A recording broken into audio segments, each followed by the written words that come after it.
All seems very still, all seems very calm, doesn't it? That's going to change.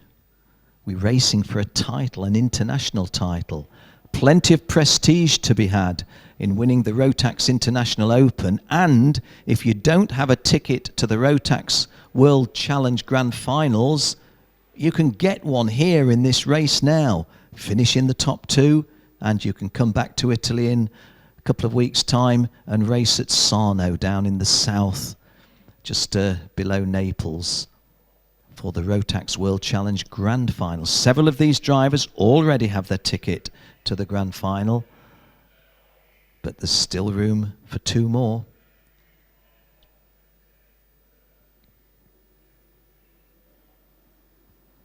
Well, to those of you tuned in online, again we say thank you on behalf of the RGMMC group. Mr. Roland Geidel to the middle right of your screen with his hands behind his back, the founder of the RGMMC group, on his behalf and on behalf of all of his team. Thank you for tuning in online if you're doing so. Thank you if you're here at Adria for supporting the International Open.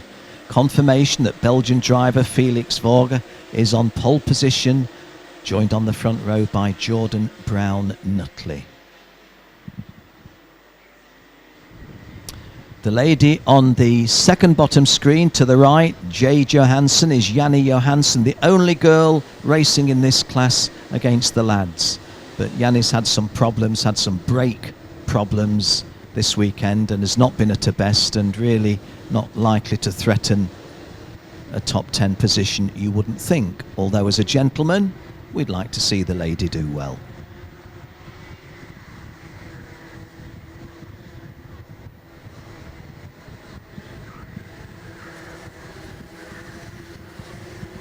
Two formation laps, as is customary, before Felix Vogge.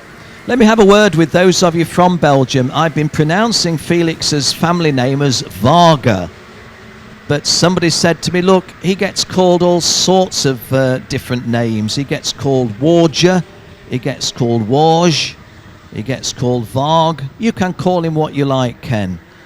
Well, I'd rather call him by his name as his family use it, but for the time being, we'll say Warge if that's how he's been being called, and not Varga, which is what I have been saying. Felix Vogge, of course, Belgium, a dual language country, both the French Walloon speaking and the Flemish, the Flems language. Anyway, we're not talking linguistics, we're talking kart racing. And the senior final will be underway in just, what, a couple of minutes.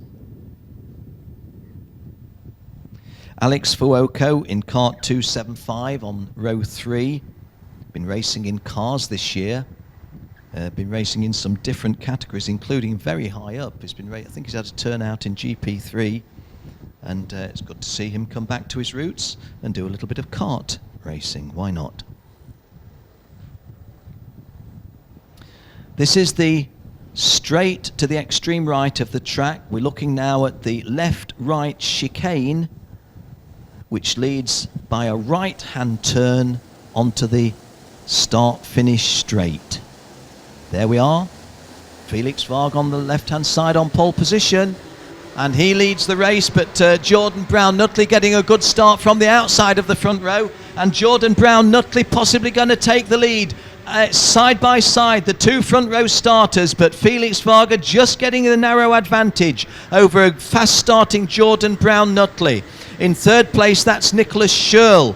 So Nicholas Schurl in kart 216 from the outside of row 2, having made a good start. The disappointment, perhaps Alessandro Trombelli on the inside of row 2, not getting the best advantage. And that's a change into third place. That looks like Nicholas Schurl moving up into second place. But pole sitter Felix Vogge, as we come about 7/8 of the way round the opening lap, does appear to be holding the advantage, which from this position you would expect him to be holding when we complete the opening lap. Let's have a look as we do so.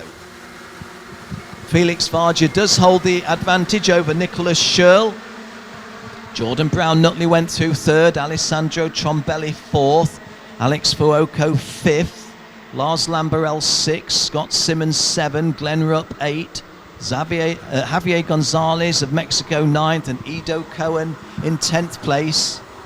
And there's been some changes, because as I look away from a timing screen, in the lead now is Nicholas Schurl with Jordan Brown-Nutley in 2nd place. That's Felix Varga, I see, going through there in 3rd place. Alex has moved up to 4th place, that at the expense of Trombelli. So the Italians trading places in 4th and 5th. 1, 2, 3, 4, 5. And the 6th place there driver is Lars Lamberel, just going through. That was in front of Scott Simmons.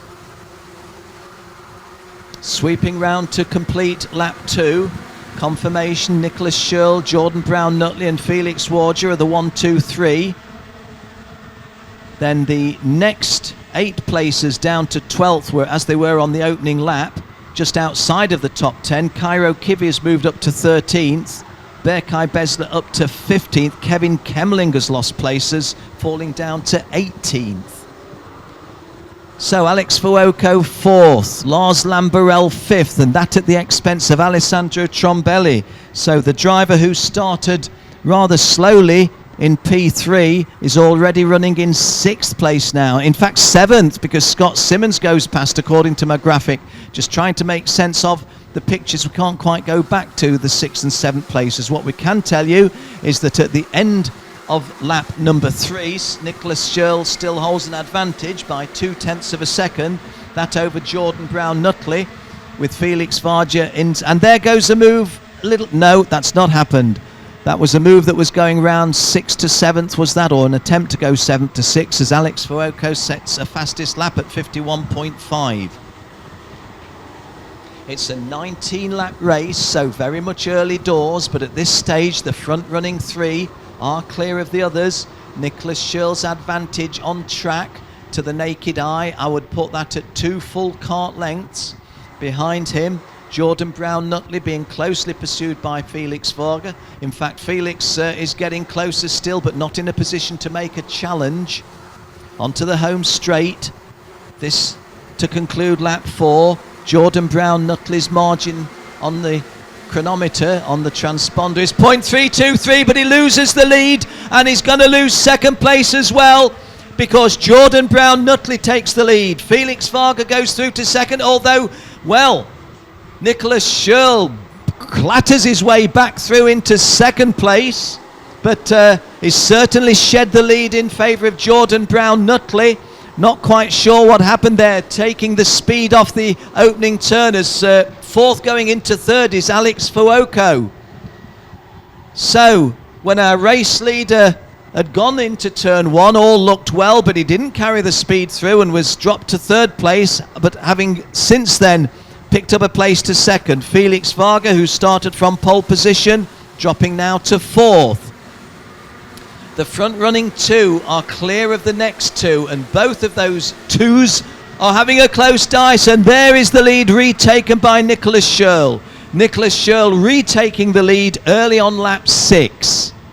So Nicholas Schurl already got a kart length between himself and the rest, but instead, and 5th going up to 4th is Lars Lamberel, the Dutchman, moving up into 4th place. Let me just double check that. Yes, that looks like the Alonso kart of Lars Lamberel for DHR. Up into 4th place now. What was a front-running 3 at one time, and then 2 front-running 2s, pair of 2s. It's now in effect a front-running 7, 3, 6, 7. Nicholas Schurl then back in the lead. He's the driver coming towards us on our screen. They're setting off on lap 7 of a 19-lap race. Alex Fuoco 3rd, Jordan Brown-Nutley 2nd, but Nicholas Schurl in the lead. Behind the 4 of them, Lars Lamberel looking threatening, and Alex Fuoco, has that gone into 2nd place? Yes, it is. Alex Fuoco moves up into 2nd place, and Lars Lamberel also found a way through, so that relegates Jordan Brown-Nutley to 4th place. So plenty of action in our 2 finals so far. Oh, and back in 7th or 8th place, a little bit of nudging, a little love tap, yes, and away from one of the drivers, and I don't think he was saying, hi, isn't this a good race? I think it was more along the lines of, just watch what you, and a little bit more arm waving. I think it'd be a good idea, guys, if we just knuckled down and raced rather than raised clenched fists at each other. Nicholas Schurl sets off on lap 8 in the lead. Well, I thought for a moment I saw Alex go past, and Alex has gone past. So, as I took my eye off the ball, as I often do, Alex Fuoco gains the lead, but loses the lead. This is Nicholas Schurl back in front. Well, if anybody wants to tell me, as they sometimes do, that a lot of kart racing is predictable, and there again Alex retaking the lead. Kart racing is not predictable. We've had so many changes of lead, never mind changes of minor positions or even changes of major positions. So many lead changes this weekend, including in the finals today. Coming round to complete lap 8 and to start 9, Alex Fuoco is in the lead. Nicholas Schurl is applying the pressure. Behind them, Jordan Brown-Nutley is third and Lars Lamberell is fourth, and Lars Lamberell trying to go through a gap that doesn't really exist. So Lars Lamberell stays fourth, but he may well have been fortunate not to have tried to go through with that move, because I think he would have lost a place to Felix Varga. And 2:14 is that who's coming off the circuit. There isn't a 2:14, maybe it's 2:54. If it's 2:54, it's Felix Varga. Well, that might be one of our front runners. I just saw the aftermath of the incident rather than the incident itself.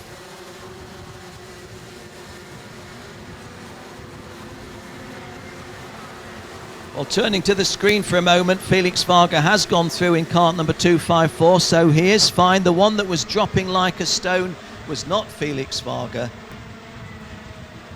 Alex Fuoco continues to lead this narrow lead, glances over his shoulder, and there's a mechanical defect flag being shown to, well, I can't see at the moment. It's 289. Axel Bengtsson of Sweden, the Strawberry Racing driver, being fetched in on a not a driving standards flag, on a mechanical defects flag. That's unlucky for Axel Bengtsson, because he had a non-finish earlier on. Oh, and two of our front runners getting themselves in too close contact and losing massive positions. Let's now look at the changes that has wrought. Alex is in the lead. It's Jordan Brown-Nutley and Nicholas Schurl, our front runners, who have fallen well out of contention as a result of that coming together towards the end of lap 10. Just at about the half race distance, and Nicholas Schurl, a former race leader, Jordan Brown-Nutley, a former race leader, have come into contact. Both of them have come to a halt. They're not going to win this one. Alex Fuoco leads from Lars Lamberell. Felix Varga back up to third. Alessandro Trombelli fourth. Scott Simmons is fifth. Harrison Thomas sixth. Berkay Besler 7. Javier Gonzalez 8. Ido Cohen, the Israeli 9th. And Freddie Eriksson completing the top 10. Leaders setting off on lap 12, and Lars Lamberell took the lead off Alex while I was reading to you from the lower order of the screen. And now we've got a front running 8. 1, 2, and a change again. Oh, and it's getting a little bit untidy now, and there's plenty of contact out there. Have to say that in 2nd, 3rd, 4th, 5th, 6th, 7th and 8th, it did get a little bit out of shape. It did get a little bit untidy. Alex Fuoco in kart 275 looked to be clear of all of that.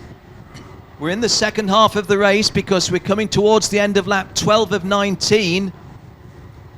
We've already lost 2 contenders, 2 front runners, Nicholas Schurl and Jordan Brown-Nutley, and it doesn't get any easier from here. Alex goes through in the lead. Felix Varga still in second place. Scott Simmons still third.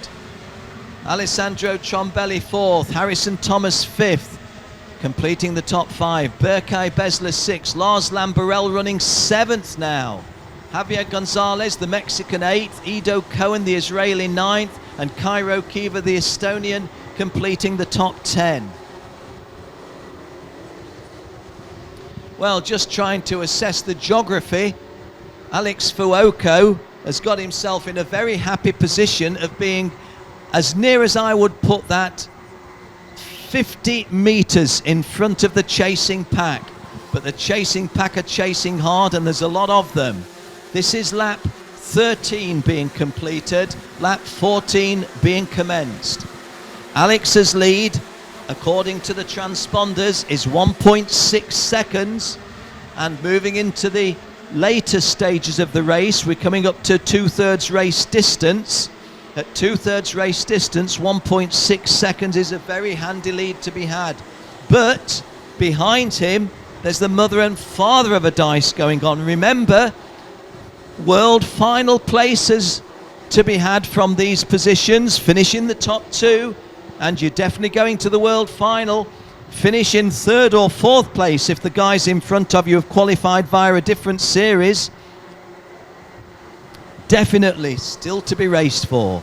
Alex Fuoco's lead is over Alessandro Trombelli, in which case we can say Italians 1 and 2 as we set off on lap 15. Alessandro Trombelli has got himself in the clear of Berkay Besler running 3rd and Felix Varga running 4th. And what was a very, very close run, or closely fought, 2nd, 3rd, 4th, 5th, 6th, 7th and 8th is really stretching a little bit now. Alex Fuoco, his lead is 1.7 seconds, and with it the cushion and the comfort that you would expect. So speedy. All he has to do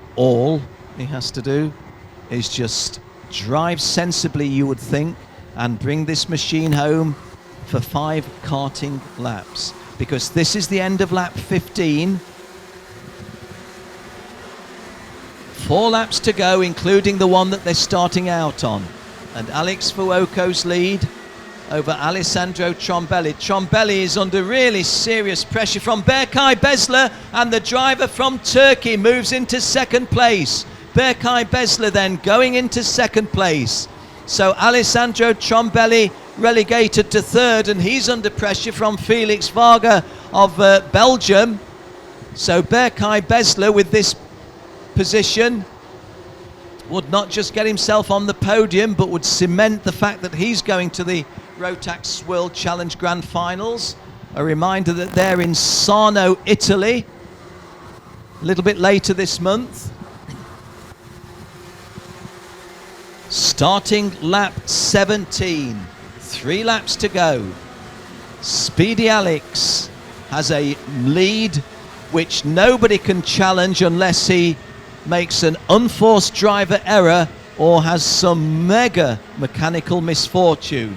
But Berkay Besler 2nd, Alessandro Trombelli 3rd, and Felix Varga 4th, really battling for those 2 remaining podium places and for that 1 remaining guaranteed world final ticket. So plenty to race for behind Alex Fuoco. Alex is coming down the straight to our right through the chicane. We're concentrating on our screens on this fabulous battle for 2nd, 3rd and 4th. Alex Fuoco's lead is 1.86 seconds. Berkay Besler 2nd, Alessandro Trombelli 3rd, Felix Varga 4th, Lars Lamberel 5th, Harrison Thomas 6th, Scott Simmons 7th, Cairo Kiwi 8th, Ido Cohen 9, and Oliver Rasmussen, the Frenchman with a Scandinavian name, driving into the top 10 at number 10. Nicholas Schurl, former race leader, goes up to 21st place, but well outside. In fact, it goes up to 20th place. 20th place. Car number 288, Janni Johansson, running in 22nd place, is the last name on that caption to your left. She's the only lady in the race. And that's the conclusion of lap 18, so 1 to go into our final lap. And Alex Fuoco, really you would think can't fail from here, but Alessandro Trombelli has moved into 2nd place at the expense of Berkay Besler, and Berkay is being pressured by Felix Varga, and Varga trying to go to 3rd and does go through to 3rd. Oh, and Berkay Besler loses 4th place as well, because Lars Lamberel now goes 4th. So plenty of racing still being had behind our race leader. It's really, really worthy of a major international final. The races for second, third, fourth, fifth, etc. But let's do justice to the champion, because here he comes in his home nation. Alex puts his arms in the air and says, I'm the International Open champion. Raced in my native Italy and I've won it. Alex, who's been racing cars this year, getting himself into the perfect situation late on where he could control all that was happening because he'd built a very, very handsome lead. Alex Fuoco, our race winner. Alessandro Trombelli, the vice champion, makes it an Italian 1 and 2. Felix Varga of Belgium in third place. Lars Lamberel of Netherlands fourth. Berkay Besler fifth. Scott Simmons sixth. Harrison Thomas 7th, Cairo Kiwi 8th, Ido Cohen 9th, and Oliver Rasmussen completing the top 10. Outside of the top 10, Fred Eriksson was 11th, Hugh Navaris 12th, Charlie Anderson 13th, Adam Vinci 14th, Patrick Rundquist 15th, Javier Gonzalez of Mexico fell to 16th, having been in the top 10 early on. 17th, Ricard Ronahal. 18th, Michele Candela, another Italian driver. Mikhail Stepinski was 19th. And Nicholas Scherl, a race leader early on. And the driver who started on the second row finished in 20th place. But Nicholas Scherl and Jordan Brown-Nutley, well, they'll reflect on what happened at half race distance when they had a little gentle